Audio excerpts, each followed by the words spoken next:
अस्सलाम वालेकुम dear students, उम्मीद करता हूँ खैर वाफियत से होंगे आप लोग। जैसा कि आप जानते हैं कि पिछले 4 लेक्चर्स के अंदर हमने होमोस्टेसिस के कुछ बेसिक कॉन्सेप्ट्स पढ़े हैं, ठीक है। तो अब हम आते हैं होमोस्टेसिस के पहले हमारे पास जो कंपोनेंट्स था हमारी जो बुक में गिवन था ऑस्मो रेगुलेशन की तरफ। तो बच्चे आज हमने पढ़ना है ऑस्मो रेगुलेशन के बारे में। ऑस्मो रेगुलेशन क्या चीज़ है? तो जैसे कि पिछले लेक्चर में मैंने आपको बताया था ऑस्मो रेगुलेशन क्या चीज़ है। Mechanism of regulation of water and salutes, balance between the organism and it's environment, कि एक ऑर्गेनिज्म और उसके माहौल के दरमियान जो है ऑर्गेनिज्म की बॉडी के अंदर वाटर और सल्यूट्स की कंसंट्रेशन को मेंटेन करके रखना है। दिस इज ऑस्मो रेगुलेशन, ठीक है। तो इसकी क्यों ज़रूरत महसूस होती है हमें? इंपॉर्टेंट डे पेपर के अंदर पूछ लेता है सम टाइम वो what is the osmoregulation and give its importance. यहाँ how organism need osmoregulation, कि उन्हें क्यों ऑस्मो रेगुलेशन की जो ज़रूरत महसूस होती है। तो नीड फॉर ऑस्मो रेगुलेशन में देखिए कह रहा है कि required for the balance of water and salutes in the body, ठीक है, कि बॉडी के अंदर वाटर और सल्यूट्स की कंसंट्रेशन को मेंटेन करके रखना है, इसलिए ऑस्मो रेगुलेशन ज़रूरी है। डेफिनेटली उसका काम ही यही है। तो ये इंपॉर्टेंट बात है। Each cell has a specific quantity of water in relation to salt in it to perform specific function, यानी हर सेल के अंदर जो है वाटर की क्वांटिटी जो एक फ़िक्स होती है और वो जो फिक्स क्वांटिटी है वो उस सेल को स्पेसिफिक रोल प्ले करवाने के लिए, अपना स्पेसिफिक फंक्शन परफॉर्म करवाने के लिए इंपॉर्टेंट है। अब लाइक रेड ब्लड सेल्स है, उसने अपना स्पेसिफिक काम करना है। बोन सेल है, उसने अपना स्पेसिफिक काम करना है। एक नर्व सेल है, उसने अपना स्पेसिफिक काम करना है। ब्रेन सेल है, उसने अपना स्पेसिफिक काम करना है। अब इसी तरह उनके स्पेसिफिक काम के लिए उनके अंदर डिफरेंट कंपोनेंट्स भी होते हैं। इसी तरह वाटर एक कंपोनेंट है। अब वाटर की भी जो है एक फिक्स अमाउंट है उनके अंदर। एग्जांपल देता हूँ, लाइक ये ब्रेन सेल,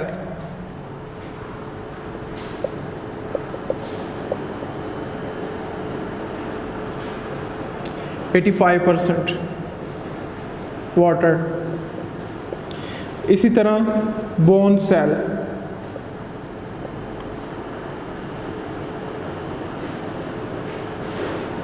%20 वाटर।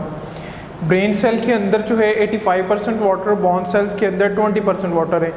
अब जब भी इनकी कंसंट्रेशन जो है उनमें फ्लक्चुएशन आएगी, इट्स मीन कि ये दोनों चीज़ें जो है अपना नॉर्मल फंक्शन जो है परफॉर्म नहीं कर पाएंगी।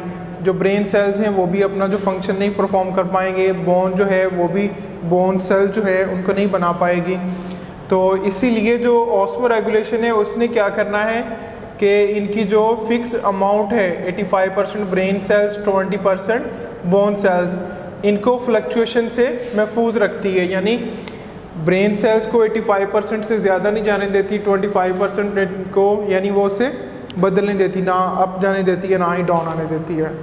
तो ये है ऑस्मो रेगुलेशन, क्योंकि जो सेल्स है उसने कॉन्स्टेंटली हमारे एक्सटर्नल एनवायरनमेंट को फेस करना है, क्योंकि डेफिनेटली एक्सटर्नल एनवायरनमेंट के अंदर जो है वो कंटिन्यूली जो है वो चेंजेस आती रहती हैं।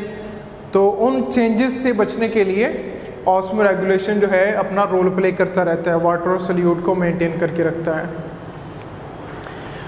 अच्छा जी, इधर आए ज़रा। आज हमारा जो मेन टॉपिक है balance of water and salutes in the living body, कि एक लिविंग बॉडी, लेट सपोज मैं अपनी ही एग्जांपल लेता हूँ कि मैंने अपनी बॉडी के अंदर वाटर और सल्यूट की कंसंट्रेशन को मेंटेन करके रखना है। किस तरह रखना है?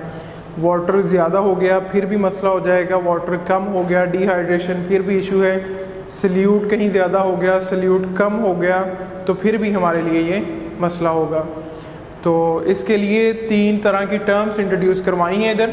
एक हाइपोटोनिक एनवायरनमेंट, दूसरा हाइपोटोनिक एनवायरनमेंट और थर्ड वन आइसोटोनिक एनवायरनमेंट। इन तीनों को समझने से पहले एक छोटा सा बेसिक कॉन्सेप्ट है, तो जो हमारा जो आज का टॉपिक है वो उसको समझने में ज़रा आसानी हो जाएगी हमारे लिए। तो इधर देखिए ज़रा, हाइपोटोनिक एनवायरनमेंट को पढ़ने से पहले ऑस्मोसिस मैं समझाना चाहूँगा आपको। ऑस्मोसिस है क्या? ऑस्मोसिस जो है आपने 9th में पढ़ा होगा, 10th में पढ़ा होगा, छोटी क्लासेस थी। इधर देखिए ज़रा, movement of water molecule from region of higher water potential to region of lower water potential. अब यहाँ मैंने 2 टर्म्स लिखी हुई हैं, हायर वाटर पोटेंशियल और लोअर वाटर पोटेंशियल। फ़र्क क्या है इन दोनों में? वाटर पोटेंशियल कम कब होता है और वाटर पोटेंशियल ज़्यादा कब होता है? तो एक होता है प्योर वाटर और एक होता है इम्प्योर वाटर। हमें पता है कि प्योर वाटर वो होता है जिसके अंदर सल्यूट्स की कंसंट्रेशन कम होती है, कोई दूसरा सल्यूट्स उसके अंदर ना ऐड हो, और इम्प्योर वाटर वो होता है जिसके अंदर सल्यूट्स जो है वो ज़्यादा कंसंट्रेशन में पाया जाता है, ज़्यादा अमाउंट में पाया जाता है। तो इसी तरह ये मैंने दो साइड यहाँ आपको दिखाई है, दरमियान में एक सेमी परमिएबल मेम्ब्रेन है। सेमी परमिएबल मेम्ब्रेन मीन कि कुछ चीज़ों को तो सेल में गुजरने देती है और कुछ को नहीं गुजरने देती। तो ये देखें ज़रा, इधर भी वाटर है और इधर भी water, blue colour induction for water, blue colour में वाटर, ठीक है। तो जैसे कि मैंने कहा कि हमारे पास जो higher water potential mean pure water है, उसका जो वाटर पोटेंशियल है ज़्यादा होता है। इट्स मीन कि अगर मैं इसमें किसी एक साइड पे कुछ सल्यूट ऐड कर दूँ, लेट्स सपोज इधर कुछ सल्यूट ऐड कर देता हूँ मैं, तो ये जो है अब ये प्योर वाटर है,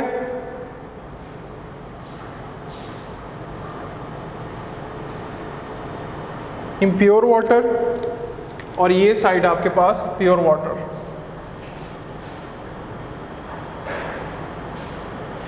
अभी मैंने बात की कि जो प्योर वाटर होता है उसका वाटर पोटेंशियल ज़्यादा होगा, प्योर वाटर का वाटर पोटेंशियल जो है वो ज़्यादा होगा, ठीक है। इसी तरह जो इम्प्योर वाटर है इसका वाटर पोटेंशियल, इसका वाटर पोटेंशियल जो है वो कम होगा।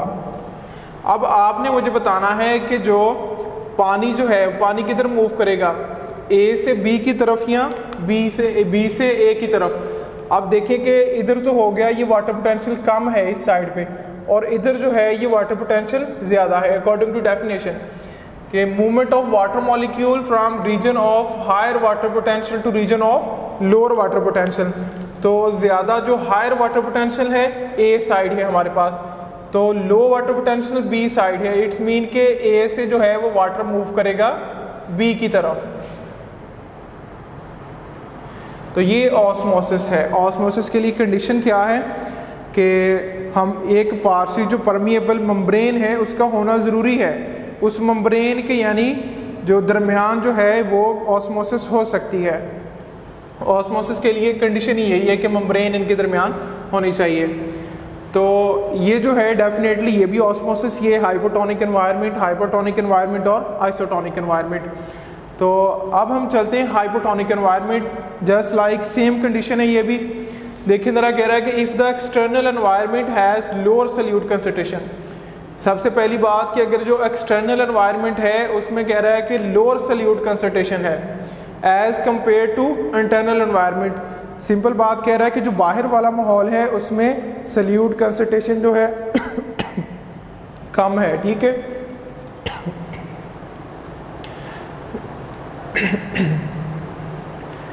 If the external environment has lower solute concentration, एक सेल का इनसाइड एक सेल का आउटसाइड, जो आउटसाइड है उसमें सल्यूट कंसंट्रेशन जो है वो कम है लेकिन सेल के इनसाइड कंसंट्रेशन ज़्यादा है। This is known as hypotonic environment. ये क्या होगी? हाइपोटोनिक एनवायरनमेंट, ठीक है। तो इसी तरह नीचे उसने लिखा है water osmotically enter in the cell. Osmosis मैंने अभी आपको बता दिया, ऑस्मोसिस क्या चीज़ है। ऑस्मोसिस के थ्रू जो वाटर होगा वो सेल के अंदर जाएगा।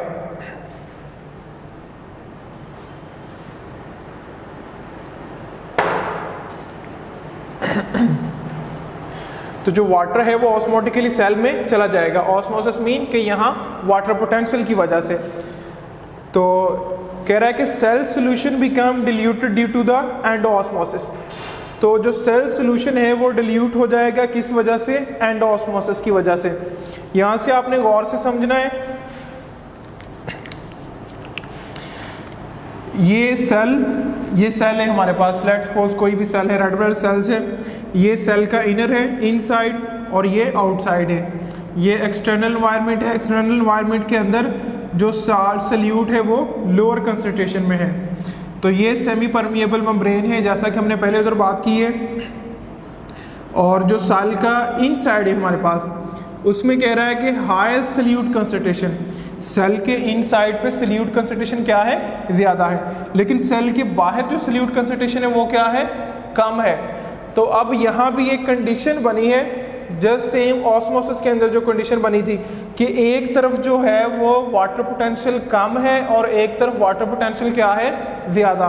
अगर देखा जाए कि वाटर पोटेंशियल जो कम किधर है, ज़्यादा किधर है, तो इधर देखें कि सेल के अंदर जो है सल्यूट ज़्यादा है, इट्स मीन कि यहाँ सल्यूट साल्ट कंसंट्रेशन ज़्यादा है, तो ये प्योर वाटर नहीं है। यहाँ जो वाटर पोटेंशियल होगा वो क्या होगा, वो कम होगा। लेकिन इधर अगर देखा जाए सेल के बाहर की तरफ जो वाटर पोटेंशियल है वो ज़्यादा है। तो अब हमने ऑस्मोसिस, ऑस्मोटिकली ऑस्मोसिस का रूल है कि जो वाटर है वो मूव करता है ज़्यादा पोटेंशियल से कम पोटेंशियल की तरफ। अब देखिए कि सेल के इनसाइड पे वाटर पोटेंशियल क्या है, कम, और बाहर क्या है, ज़्यादा। ठीक है, अब पानी ने मूव करना है इधर से अंदर की तरफ, बाहर से अंदर की तरफ। वाटर मॉलिक्यूल जो होंगे वो बाहर से सेल के अंदर आएंगे, क्योंकि कंसंट्रेशन ग्रेडियंट कायम हो गया इधर।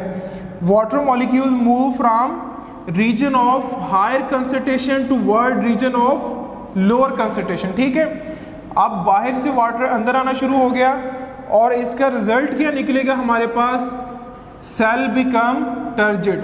सेल क्या हो जाएगा, टर्जिड हो जाएगा। ये देखें, ये सेल हमारे पास ये टर्जिड हो गया है due to endosmosis. Endosmosis mean कि पानी का सेल के अंदर की तरफ जाना, ऑस्मोसिस ऑस्मोसिस के through, endo mean inside, osmosis osmosis के थ्रू। अब ये जो सेल्स हैं, अगर तो ये एनिमल सेल है तो ये मैक्सिमम चांस है कि इस सेल को ख़तरा है, ये सेल ब्रस्ट हो जाएगा। अगर तो प्लांट सेल है वो फिर भी थोड़ा बहुत टॉलरेट कर जाएगा, क्योंकि प्लांट सेल के बाहर की तरफ जो है वो सेल वॉल होती है। सेल वॉल जो होती है उसके फीचर्स हैं कि वो रिजिड होती है, हार्ड होती है थोड़ी, लेकिन जो सेल मेम्ब्रेन है वो हमें पता है थिन होती है, फ्लेक्सिबल होती है। जी, ये हो गया हमारे पास हाइपोटोनिक एनवायरनमेंट। ठीक है, इसी तरह अगर हम आगे चलें, हमारे पास है हाइपरटोनिक एनवायरनमेंट। हाइपरटोनिक एनवायरनमेंट क्या चीज़ है कि इसका उलट हो जाएगा बिल्कुल हाइपोटोनिक एनवायरनमेंट का बिल्कुल opposite. More concentrated external environment compare to internal environment, कि जो अब कंसंट्रेटेड एनवायरनमेंट है वो किधर है, एक्सटर्नल, बाहर वाली साइड पे। अगर इधर देखा जाए तो इधर कंसंट्रेटेड इनसाइड था और डिल्यूट आउटसाइड पे था। अब इधर क्या चीज़ है, मोर कंसंट्रेटेड एक्सटर्नल एनवायरनमेंट। अगर यहाँ देखा जाए तो external environment more concentrated with salutes. बाहर वाली साइड पे ये देखें, बाहर वाली साइड पे सल्यूट ज़्यादा पड़ा है, लेकिन अंदर सल्यूट पार्टिकल्स बिल्कुल कम है। अब यहाँ भी एक कंसंट्रेशन ग्रेडियंट बना है। कैसा कंसंट्रेशन ग्रेडियंट बना है, बिल्कुल इसके ऑपोजिट। देखिए यहाँ से बेटे आपने गौर से देखना है कि अब यहाँ जो है वो वाटर पोटेंशियल कम है। ठीक है, बाहर जो है वाटर पोटेंशियल कम है, लेकिन इन साइड में वाटर पोटेंशियल क्या है, ज़्यादा है। बिल्कुल उसके ऑपोजिट, यहाँ वाटर पोटेंशियल जो है कम था लेकिन यहाँ ज़्यादा। अब यहाँ सेल के बाहर वाली साइड पे कम वाटर पोटेंशियल, लेकिन सेल के अंदर वाटर पोटेंशियल क्या है, ज़्यादा। ले जी, क्या होगा हमारे पास, more concentrated external environment compare to internal environment. ठीक है, this condition is termed as hypotonic environment. Cell solution become concentrated. ठीक है, जो सेल सोल्यूशन है वो और ज़्यादा कंसंट्रेटेड हो जाएगा। और दूसरा कह रहा है कि exosmosis will take place. Exo mean outside, osmosis जो पानी है वो सेल से बाहर की तरफ निकलना शुरू हो जाएगा। इधर एंडो ऑस्मोसिस हो रही थी, लेकिन यहाँ एक्सो ऑस्मोसिस है।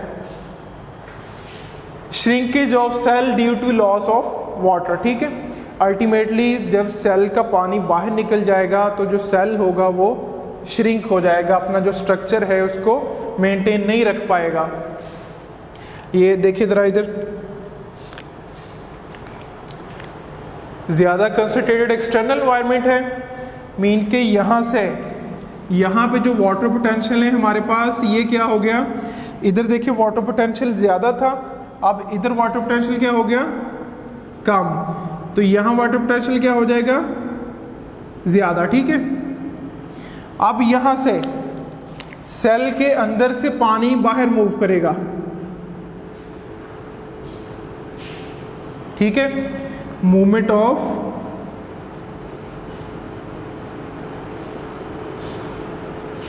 Water molecule. ठीक है, अल्टीमेटली जब सेल का पानी निकल जाएगा, सेल अपना स्ट्रक्चर मेंटेन नहीं रख पाएगा, सेल जो होगा वो श्रिंक हो जाएगा।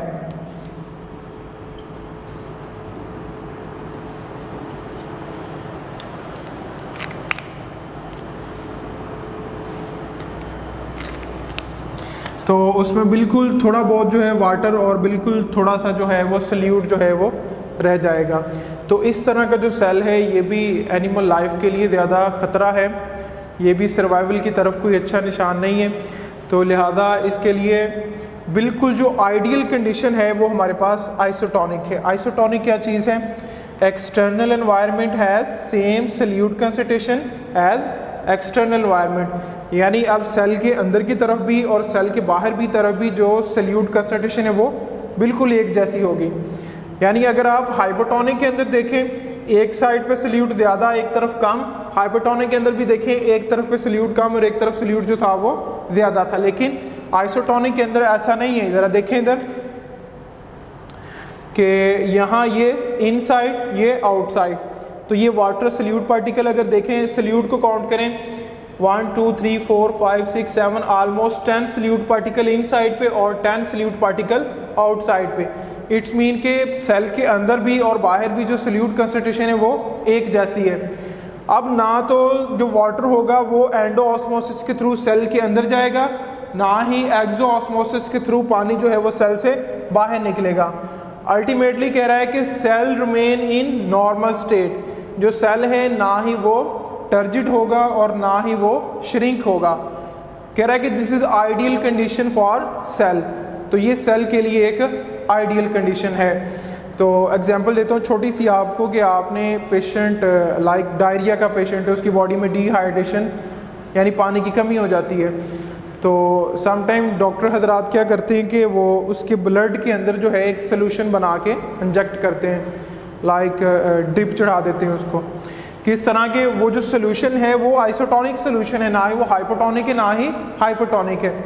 आप देखो कि उसमें मोस्टली जो है 0.9% सोडियम क्लोराइड, जिसे टेबल साल्ट कहते हैं, तो 0.9% सोडियम क्लोराइड का जो सोल्यूशन है वो यूज़ करते हैं। जैसे कि अगर मैं आपको कह दूं कि डायरिया का पेशेंट है उसके लिए सोल्यूशन बनाओ, तो आप उसमें जो है अपनी मर्ज़ी से साल्ट ऐड नहीं कर सकते, वो तो बेचारा मर जाएगा, सर्वाइव नहीं कर पाएगा, आपने साल्ट ज़्यादा ऐड कर दिया। तो उसके लिए कंडीशन है कि आपको 0.9% सोडियम क्लोराइड का जो है वो सोल्यूशन बनाना पड़ेगा।